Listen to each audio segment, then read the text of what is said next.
सौरभ हमारे साथ लगातार जुड़े हुए हैं, सीएम हाउस पर ही मौजूद हैं। सौरभ, ये बताइए कि अब क्योंकि राजनाथ सिंह वहां पर हैं और देवेंद्र फडणवीस हैं और कहा जा रहा है कि अब एनडीए की जो बैठक चल रही है उसी में सब कुछ तय कर लिया जाएगा, तो तैयारी तो सारी हो रही है कल शपथ ग्रहण को लेकर और तमाम प्रक्रियाओं को लेकर, लेकिन डिप्टी सीएम पर कोई बात सामने क्यों नहीं आ रही है, जबकि दोनों नेता ने कहा है सब कुछ ओके है, लेकिन ओके नजर नहीं आ रहा।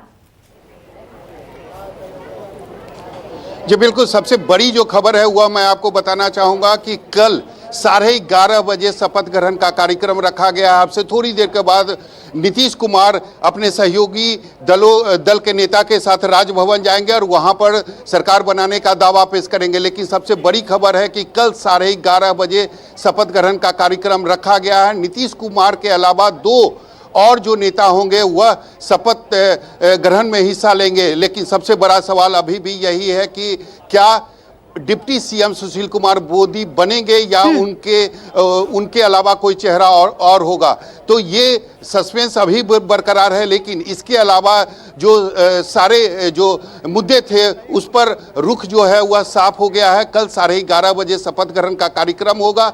शपथ ग्रहण का जो कार्यक्रम होगा वह राजभवन में होगा और अब से थोड़ी देर के बाद नीतीश कुमार अपने सहयोगी दल के नेता के साथ राजभवन जाएंगे और वहां सरकार बनाने का दावा पेश करेंगे। जी लेकिन सौरभ, ये जो वक्त सरकता जा रहा है और डिप्टी सीएम पर जो पेच है, अरविंद कुमार जी हमारे साथ बीजेपी के प्रवक्ता जुड़े हुए हैं। अरविंद जी, वक्त अब ज्यादा नहीं है, सारी तैयारियां हो रही हैं सीएम पद की शपथ के लिए, लेकिन इतना ज्यादा जो वक्त लग रहा है डिप्टी सीएम के नाम पर, क्यों? क्या सुशील मोदी अपनी जिम्मेदारी बिहार में नहीं निभा पाए, इसी वजह से आला कमान सोच रहे हैं कि एक चेंज की जरूरत है?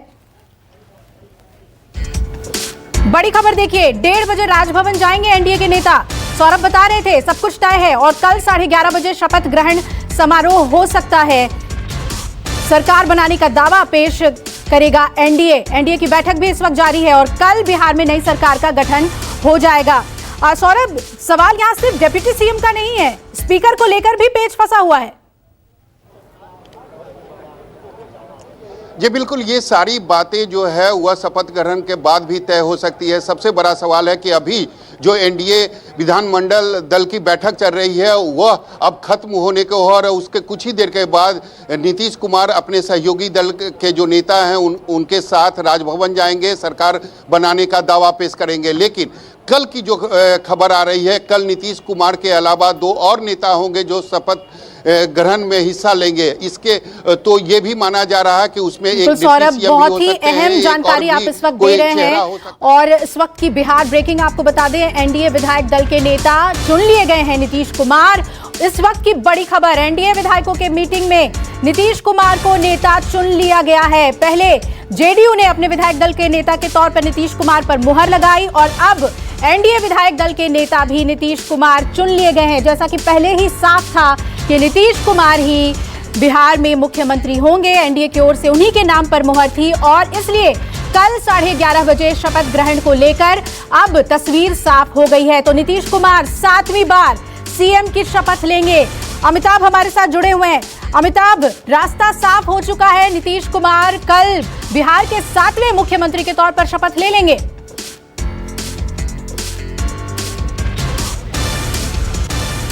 बिल्कुल, इस वक्त ये तो बिल्कुल साफ है और ये एक बड़ी खबर आपको बता दूं कि बीजेपी विधायक दल के नेता चुने गए हैं। तारकेश्वर प्रसाद जो कटिहार टाउन से बीजेपी के एमएलए हैं, वो बीजेपी विधायक दल के नेता चुने गए हैं। ये अभी की अपडेट आपको हम बता रहे हैं कि बीजेपी ने भी अपना विधायक दल का नेता चुन लिया गया है और नीतीश कुमार को एनडीए का नेता चुना गया है। जी। बीजेपी की तरफ से क्या जानकारी आ रही है? क्या डिप्टी सीएम को लेकर कुछ तस्वीर साफ हुई है? अमिताभ, देखिए डिप्टी सीएम को लेकर कोई तस्वीर अभी साफ नहीं हुई, लेकिन बीजेपी विधायक दल के नेता के तौर पे कटिहार से जो के विधायक चुन के आए हैं तारकेश्वर प्रसाद, उन्हें बीजेपी विधायक दल का नेता चुन लिया गया है। और ये जो चुनाव है ये भी जो अभी एनडीए की बैठक हो रही थी उसके कुछ देर पहले बीजेपी विधायकों के साथ सीएम आवास में ही इस नाम का भी चर्चा हुई और इसके नाम अभी बताया गया है बीजेपी की तरफ से कि तारकेश्वर प्रसाद जो कटिहार से बीजेपी के एमएलए हैं उन्हें बीजेपी विधायक दल का नेता चुना गया है।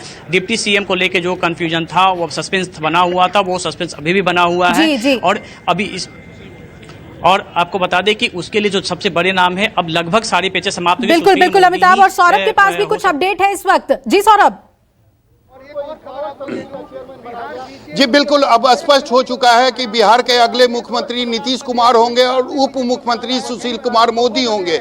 जो बीजेपी विधानमंडल की जो बैठक हुई थी उसमें सुशील कुमार मोदी को नेता चुन लिया गया है। तो सारी जो चीजें जो चल रही थी, जो कयासों का बाजार गर्म था, वह उसमें अब विराम लग चुका है। सुशील कुमार मोदी ही बिहार के अगले मुख्यमंत्री होंगे, यह तय हो चुका है। अब से थोड़ी देर के बाद जो नीतीश कुमार हैं वह अपने सहयोगी दल के साथ राजभवन जाएंगे, सरकार बनाने का दावा पेश करेंगे। और यह भी अब तय माना जा रहा है कि 7वीं बार कल ही 11:30 बजे राजभवन में मुख्यमंत्री के तौर पर नीतीश कुमार शपथ ग्रहण लेंगे और सुशील कुमार मोदी डिप्टी सीएम के तौर पर शपथ लेंगे। जी बड़ी खबर, तारकेश्वर प्रसाद बीजेपी विधायक दल के नेता चुन लिए गए हैं और कटिहार से विधायक हैं तारकेश्वर प्रसाद। अमिताभ हमारे साथ जुड़े हुए हैं। सौरभ बता रहे हैं कि सुशील मोदी के लिए रास्ता साफ है, डिप्टी सीएम वही होंगे। अमिताभ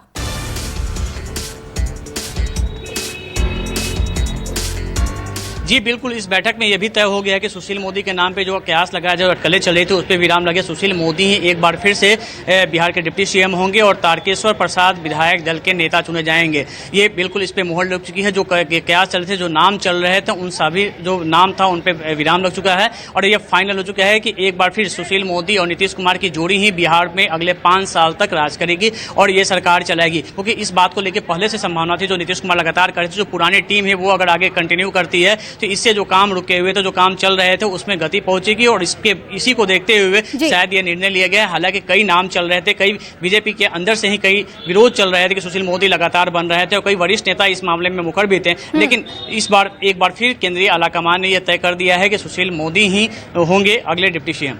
जी बिल्कुल अमिताभ, और हमारे साथ जेडीयू आरजेडी बीजेपी के नेता भी मौजूद हैं। डॉक्टर अरविंद कुमार, आप ही के पास आना चाहेंगे कि पार्टी के अंदर काफी खलबली थी और या यूं कहें कि रोष भी था कि वो ना बने डिप्टी सीएम, लेकिन जैसे ही वो राजनाथ सिंह के साथ गाड़ी में बैठकर निकले सीएम आवास के लिए, शायद तब रास्ता साफ हो गया होगा। ये अंदाजा लगाना सही कहेंगे आप अरविंद कुमार जी?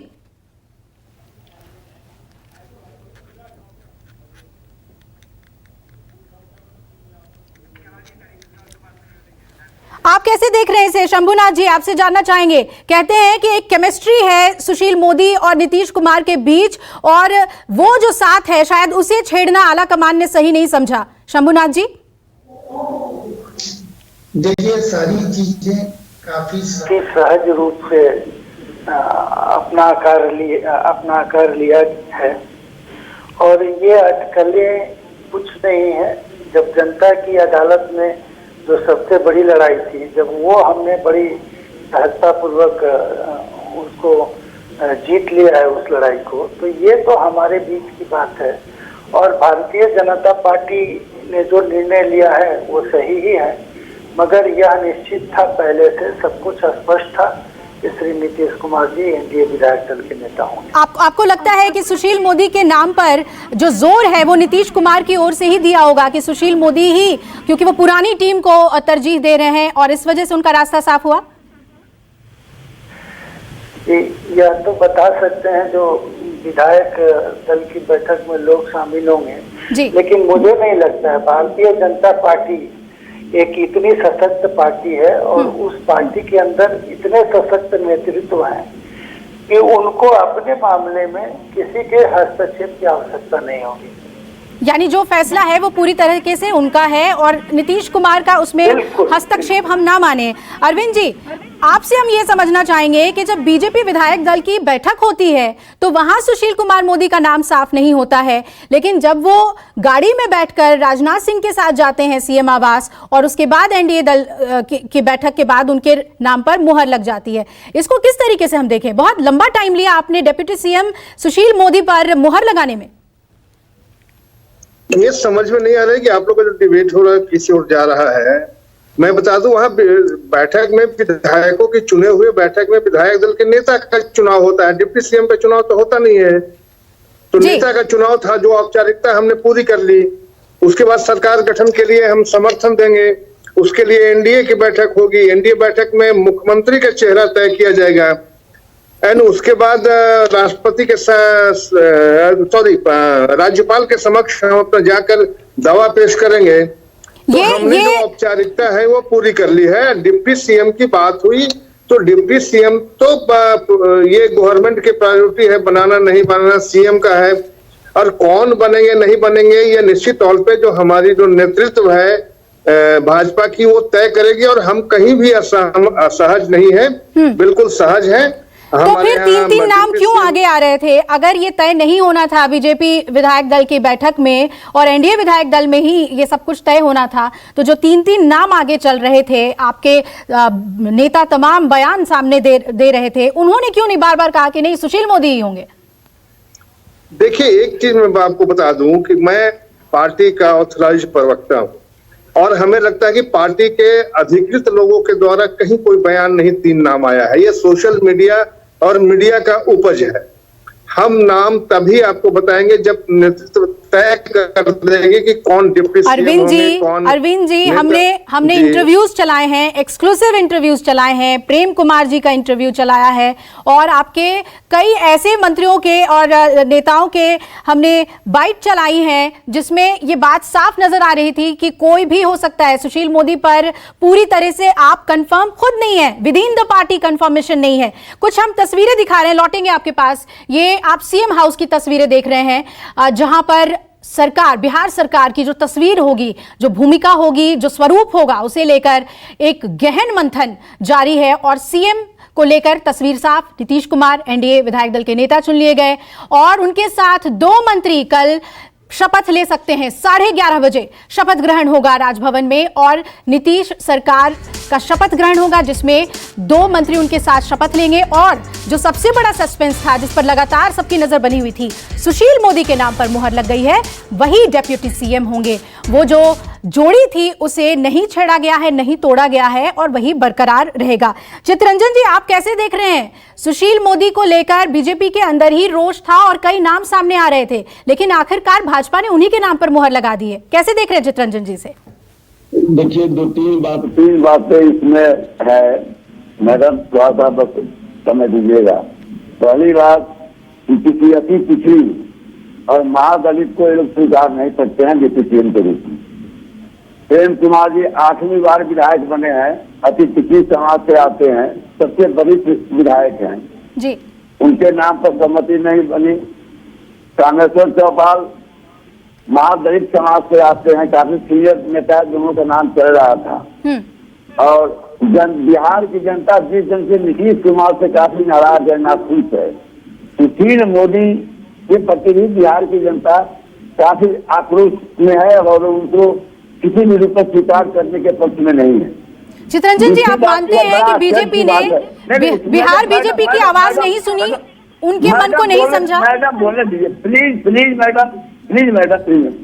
दूसरी बात, यह बहुत आश्चर्य की बात है कि सीएम और डिप्टी सीएम दोनों वो बन रहे हैं जिनको जनता से कोई वास्ता नहीं है, जो जनता को फेस करके नहीं आए। ये आप अपनी पार्टी का नैरेटिव यहाँ पर रख रहे हैं चितरंजन जी, ये आपकी पार्टी का नैरेटिव है जो आप रख रहे हैं, जो तेजस्वी का नैरेटिव है कि ये डिजर्व ही नहीं करते हैं। ये मैंडेट की बात है, चुनाव के नतीजों की बात है और सरकार फॉर्मेशन की बात है। मेरा सवाल आपसे बीजेपी को लेकर है, उनके डेप्यूटी सीएम के चुनाव को लेकर है।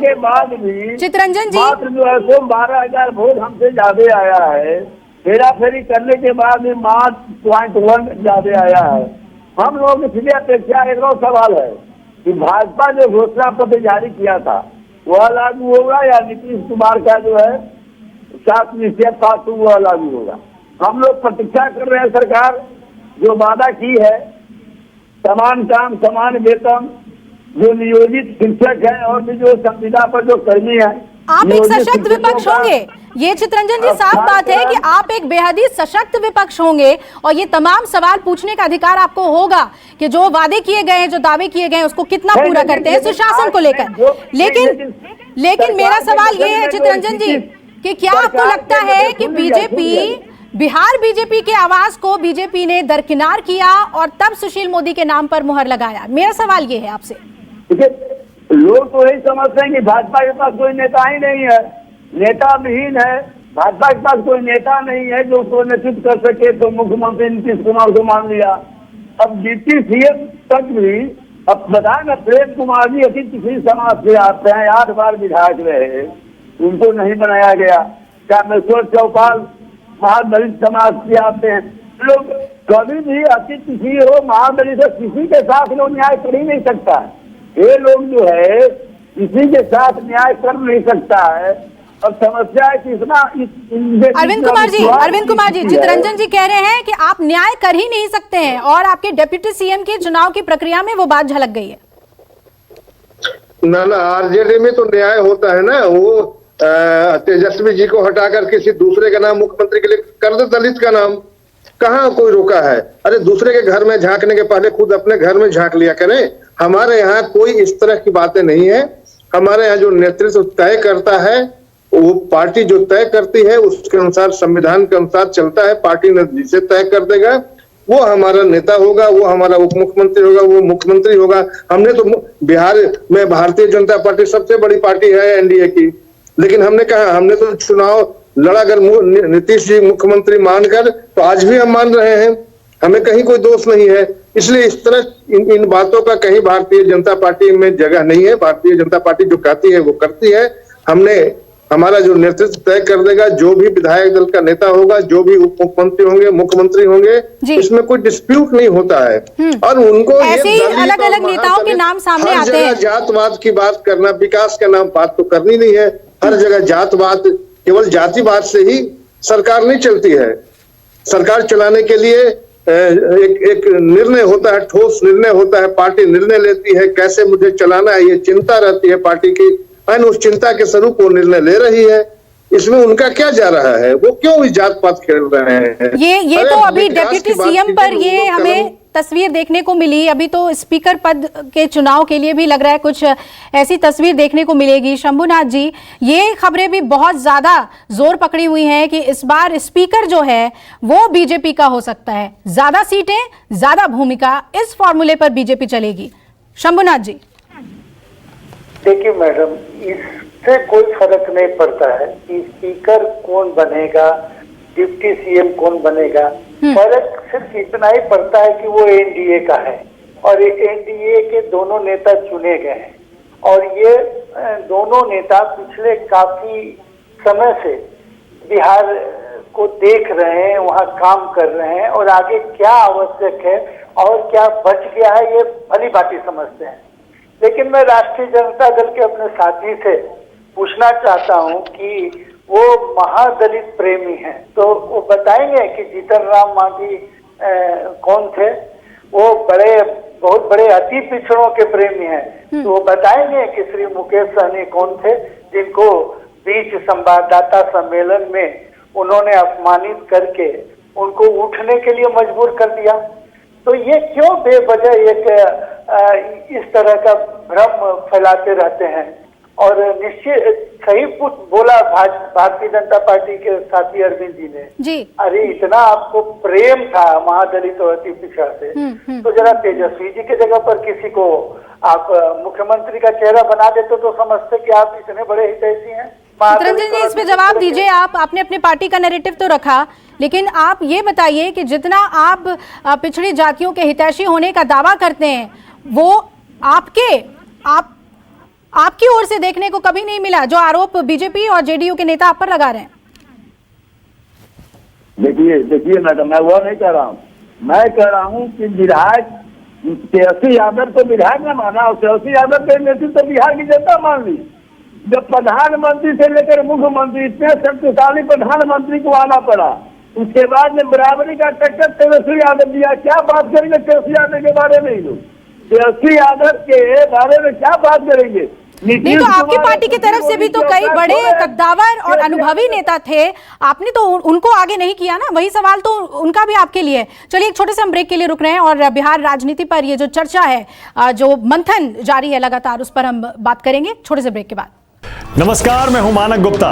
अगर आपको हमारा ये वीडियो पसंद आया हो तो इसे लाइक और शेयर जरूर करें और हाँ, हमें सब्सक्राइब और फॉलो करना ना भूलें ताकि आप देश और दुनिया की कोई खबर मिस ना करें। तो जुड़े रहिए हमारे साथ और देखते रहिए न्यूज़ 24।